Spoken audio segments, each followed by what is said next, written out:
ಇಲ್ಲಿ ಧರಣಿ ಮಾಡೋದ್ರಿಂದ ಸಮಸ್ಯೆ ಪರಿಹಾರ ಆಗೋದಿಲ್ಲ.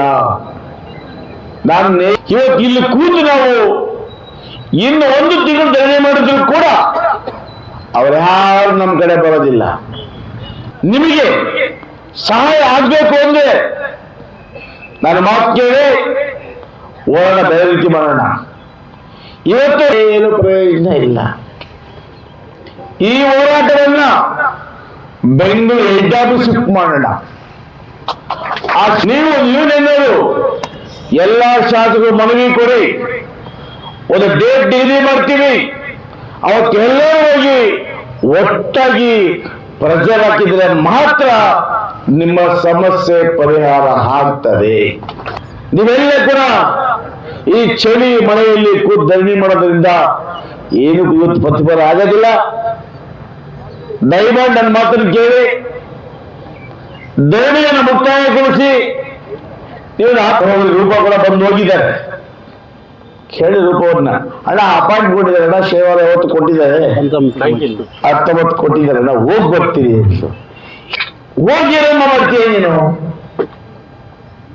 ಹೋಗೋದು ಸರಿ, ಆದ್ರೆ ಒಬ್ಬೊಬ್ಬರೇ ಹೋದ್ರೆ ಪ್ರಯೋಜನ ಆಗೋದಿಲ್ಲ.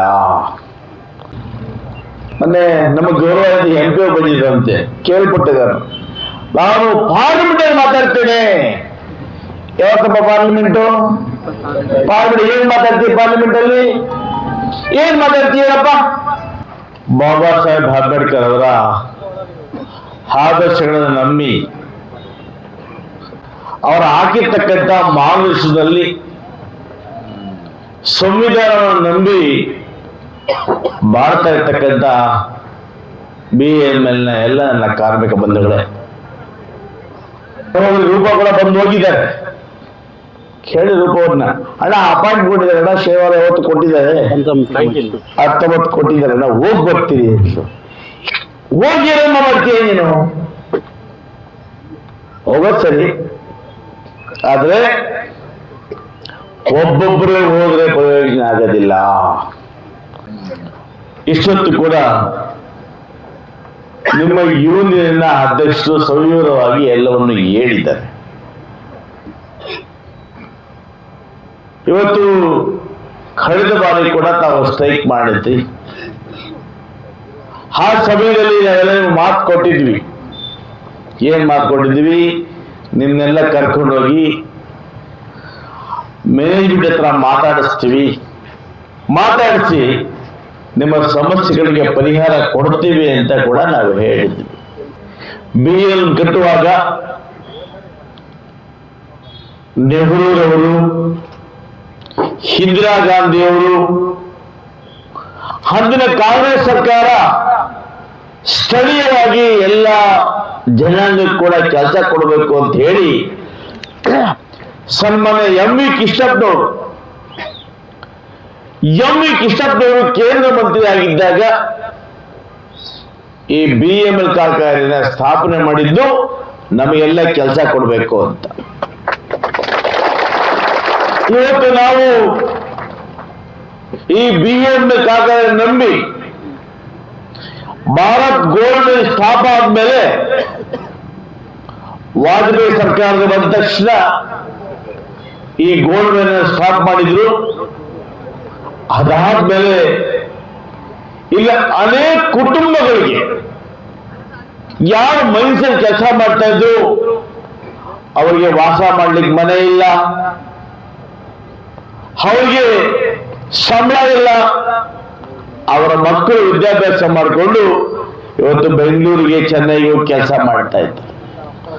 ಅದರಲ್ಲಿ ತಾವೆಲ್ಲ ಕೂಡ ಅಪ್ರೂವ್ ಮಾಡಿದ್ದೀರಿ.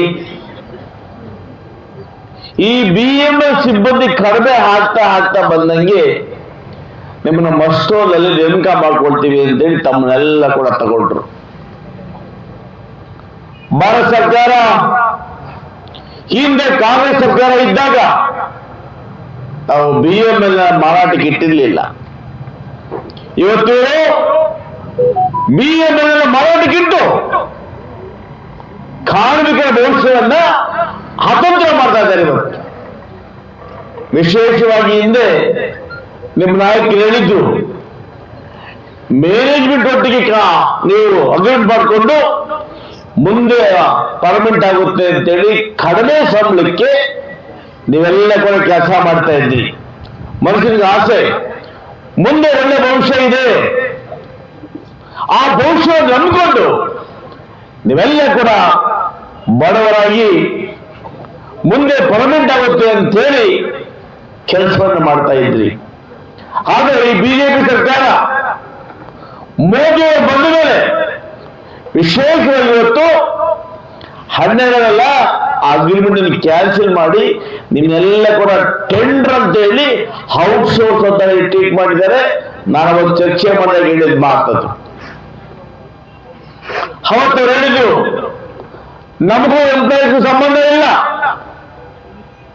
ನಾವು ಹೋಗಿ ಆ BML ಆಫೀಸಲ್ಲಿ ಕೂತ್ಕೊಂಡು ಕಾರ್ಮಿಕರು ಉಪವಾಸ ಬರ್ತಾ ಇದ್ದಾರೆ, 20 ಗಂಟೆ ಹಾಕ್ತಾ ಇದೆ, ಅವರಿಗೆ ಒಂದು ಗ್ಲಾಸ್ ನೀರು ಕೂಡ ಹಾಕ್ತಾ ಇಲ್ಲ. ಗಲಾಟೆ ಮಾಡಿ ಅವ್ರು ಹೇಳಿದ್ರು ಇಲ್ಲ ಇಲ್ಲ ಅವ್ರಿಗೂ ನಮ್ಗೆ ಸಂಬಂಧ ಇಲ್ಲ, ಅವ್ರು ಕಾಂಟ್ರಾಕ್ಟ್ ಲೇಬರ್ಸ್ ಅಂತ ಹೇಳಿ ಇವಾಗ ಉತ್ತರ ಕೊಟ್ಟರು. ಅವತ್ತು ನಾನು ಹೇಳ್ತೀನಿ, ಇವತ್ತು ಒಂದು ವೇಳೆ ನಿಮಗೆ ಪರ್ಮನೆಂಟ್ ಮಾಡಕ್ ಸಾಧ್ಯ ಇಲ್ಲ ಅಂದ್ರೆ ಇವತ್ತು ಸರ್ಕಾರ ವೇತನ ನಿಗದಿ ಮಾಡಿದೆ. ಇವತ್ತು ನಿಮ್ಗೆ ಆ ವೇತನವನ್ನು ಕೊಡಬೇಕು.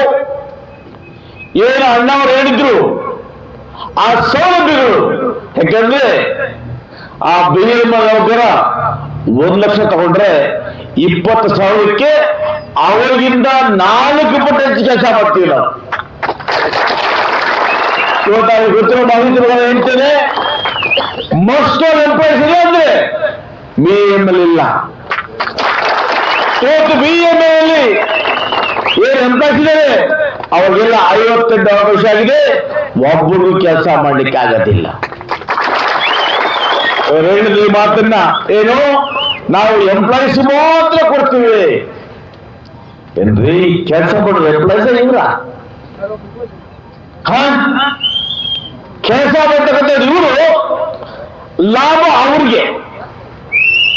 ಇದನ್ನು ನಾನು ಖಂಡಿಸ್ತೇನೆ. ಖಂಡಿತವಾಗಿ ಕೂಡ ನಿಮ್ಮ ಬೇಡಿಕೆ ಸರಿಯಾಗಿದೆ. ಸಾಧ್ಯವಾದ್ರೆ ನಾನು ನಿಮಗೆ ರಿಕ್ವೆಸ್ಟ್ ಮಾಡ್ತೇನೆ, ಈ ಹೋರಾಟವನ್ನ ಚರ್ಚೆ ವಿವಿಧ ರೀತಿಯಲ್ಲಿ ಮಾಡಬೇಕಾಗಿತ್ತು ನೀವು. ನನಗೆ ಅರ್ಥ ಆಗತ್ತೆ. ಇವತ್ತು ಪಾಪ 7 ದಿವಸದಿಂದ 11 ದಿವಸದಿಂದ ಇವತ್ತು ಈ ಮಳೆ ಚಳಿಯಲ್ಲಿ ತಾವು ಮನೆ ಮಠ ಬಿಟ್ಟು ಇವತ್ತು ನಿಮ್ಮ ಒಂದು ಹೋರಾಟಕ್ಕೋಸ್ಕರ, ಜೀವನಕ್ಕೋಸ್ಕರ, ನಿಮ್ಮ ಮಕ್ಕಳ ಭವಿಷ್ಯಕ್ಕೋಸ್ಕರ ಹೋರಾಟ ಮಾಡ್ತಾ ಇದ್ದೀರಿ. ಇವತ್ತು ನಿಮ್ಗೆ ಐಶ್ವರ್ಯ ಬಂಗ್ಲೆ ಕೂಡ ಹೋರಾಟ ಮಾಡ್ತಾ ಇಲ್ಲ, ನಮಗೆ ಕಾರ್ ಕೂಡ ಹೋರಾಟ ಮಾಡ್ತಾ ಇಲ್ಲ, ಹಾಗೆ ಕೆಲಸ ಮಾಡೋದಿಲ್ಲ, ಸುಮ್ಮನೆ ಸಂಬಳ ಕೂಡ ಹೋರಾಟ ಮಾಡ್ತಾ ಇದ್ದೀರಾ? ಇಲ್ಲ. ಆದ್ರೆ ಚರ್ಚೆ ಮಾಡುತ್ತಿದ್ರೆ ನಿಮ್ಮ ಹೋರಾಟವನ್ನ ಇನ್ನು ವಿವಿಧ ರೀತಿಯಲ್ಲಿ ಮಾಡಬಹುದಾಗಿತ್ತು. ಈ ವಿವಿಧ ರೀತಿ ಅಂದ್ರೆ ಈ BML ಆಡಳಿತಕ್ಕೆ ಕಿವಿ, ಕಣ್ಣು, ಮೂಗು ಏನೂ ಇಲ್ಲ. ಹಸುವಿನ ಸಾಯ್ತಾ ಇದ್ರೆ ಅವ್ರು ನಮಗೆ ಸಂಬಂಧ ಇಲ್ಲ ಅಂತ ಹೇಳ್ತಾರೆ ಅಂದ್ರೆ ಅವ್ರು ನಿಜವಾಗಿ ಬಲಿಷ್ಠ. ಅವರು ನಾನು ಇವತ್ತು ಇಷ್ಟೇ ಭರವಸೆ ಕೊಡ್ತೇನೆ, ಇಲ್ಲಿ ಧರಣಿ ಮಾಡೋದ್ರಿಂದ ಸಮಸ್ಯೆ ಪರಿಹಾರ ಆಗೋದಿಲ್ಲ. ನಾನು ನೇರವಾಗಿ ಮಾತಾಡುವಂತ ಮನುಷ್ಯ, ಎಷ್ಟು ಸುಳ್ಳು ಮಾತಾಡೋದಿಲ್ಲ. ನಾನು ಹೇಳ್ತೇನೆ, ನೀವು ಇಲ್ಲಿ ಕೂತ್ರೆ ಸಮಸ್ಯೆ ಪರಿಹಾರ ಆಗೋದಿಲ್ಲ. ನಾಳೆ ಬೆಳಿಗ್ಗೆ ಒಂದು ವೇಳೆ ಅವರು ಬೇರೆ ಶೆಡ್ಡವರನ್ನ ಕೆಲಸ ತಗೊಂಡ್ರೆ ನಮಗ್ ತೊಂದರೆ ಆಗುತ್ತೆ. ಅರ್ಥ ಮಾಡ್ಕೊಳ್ಳಿ. ಇವತ್ತು ಇಲ್ಲಿ ಕೂತು ನಾವು ಇನ್ನು 1 ತಿಂಗಳು ಧರಣಿ ಮಾಡಿದ್ರು ಕೂಡ ಅವ್ರ್ಯಾರು ನಮ್ಮ ಕಡೆ ಬರೋದಿಲ್ಲ. ಪಾರ್ಲಿಮೆಂಟ್ ಏನ್ ಮಾತಾಡೋದು? ಪಾರ್ಲಿಮೆಂಟ್ ಅಲ್ಲಿ ಏನ್ ಮಾತಾಡೋ ಪ್ರಯೋಜನ ಇಲ್ಲ. ಪಾರ್ಲಿಮೆಂಟ್ ಮಾತಾಡಬೇಕಾದ್ರೆ ನ್ಯಾಷನಲ್ ಪಾಲಿಸಿ ಇರಬೇಕು. ಅವ್ರಿಗೆ ನ್ಯಾಷನಲ್ ಪಾಲಿಸಿ ಇವತ್ತೆಲ್ಲ ಗೌರ್ಮೆಂಟ್ ಸೆಕ್ಟರ್ ಮುಚ್ತಾ ಇದ್ದಾರೆ. ಅವರು ಅವ್ರು ಒಪ್ಕೊಳ್ತಾರ ಮಾತನ್ನ? ಒಪ್ಪೋದಿಲ್ಲ. ಸುಮ್ಮನೆ ನಾವೆಲ್ಲ ಬಂದು ನಿಮ್ಮನ್ನು ಕಣ್ಣೊಸಿ ಯಾವಾಸ ಹೋಗ್ಬೇಕಷ್ಟೇ. ನಿಜವಾಗ ಕೂಡ ನಿಮಗೆ ಸಹಾಯ ಆಗ್ಬೇಕು ಅಂದ್ರೆ ನಾನು ಮಾತು ಕೇಳಿ ಹೋಗೋಣ, ಬೇರೆ ರೀತಿ ಮಾಡೋಣ. ಇವತ್ತು ನಾವೆಲ್ಲ ಕೂಡ ಧರಣಿಯನ್ನು ಬಂದ್ ಮಾಡಿ ಕೆಲಸಕ್ಕೆ ಹಾಜರಾಗೋಣ. ಮೇಲ್ಬಿಡದ ಅಪಾಯಿಂಟ್ ತಗೋತೇನೆ ನಾನು. ನೀವು ಮುಖಂಡರು ಬನ್ನಿ.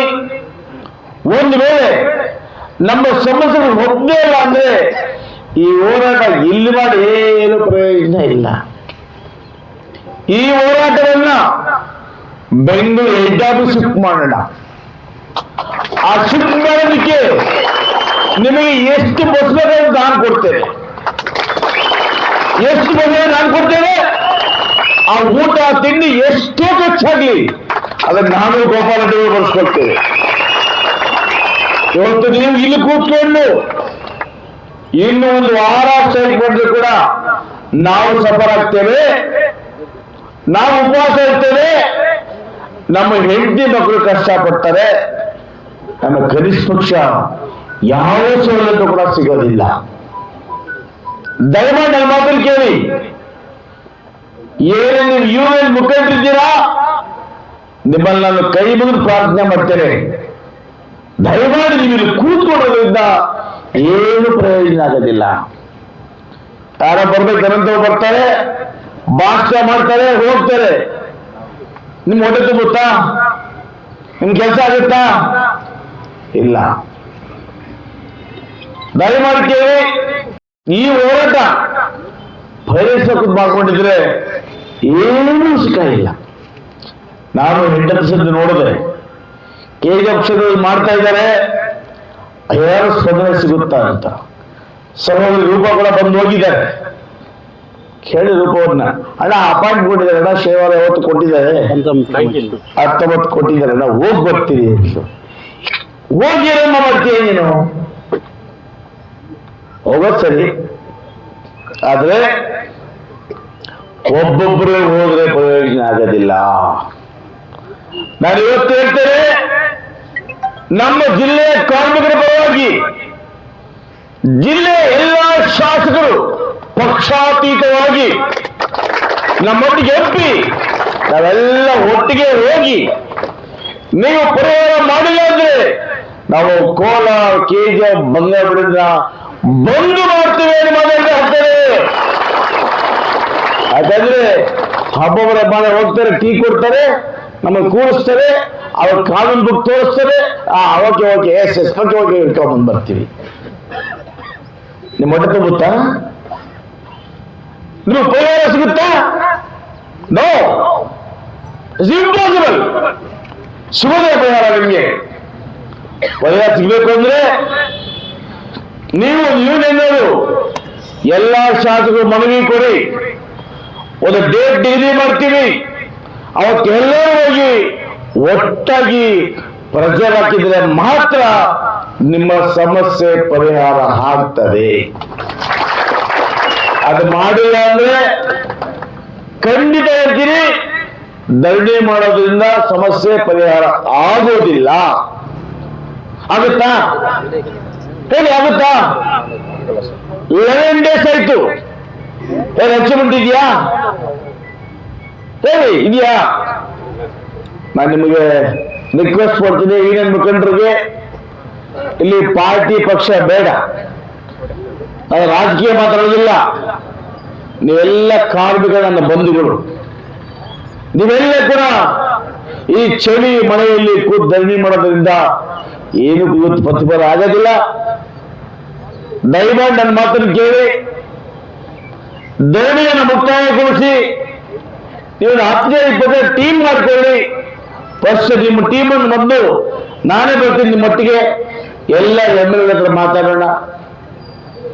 ಇಲ್ಲ ಅಂದ್ರೆ ಬೆಳಗಾವಲ್ಲಿ ಸೆಷನ್ ಇದೆ, ಅವತ್ತು ಎಲ್ಲ MLA ಸಿಗ್ತಾರೆ, ಅವ್ರನ್ನೆಲ್ಲ ನಾನೇ ಒಗ್ಗೂಡಿಸ್ತೀನಿ.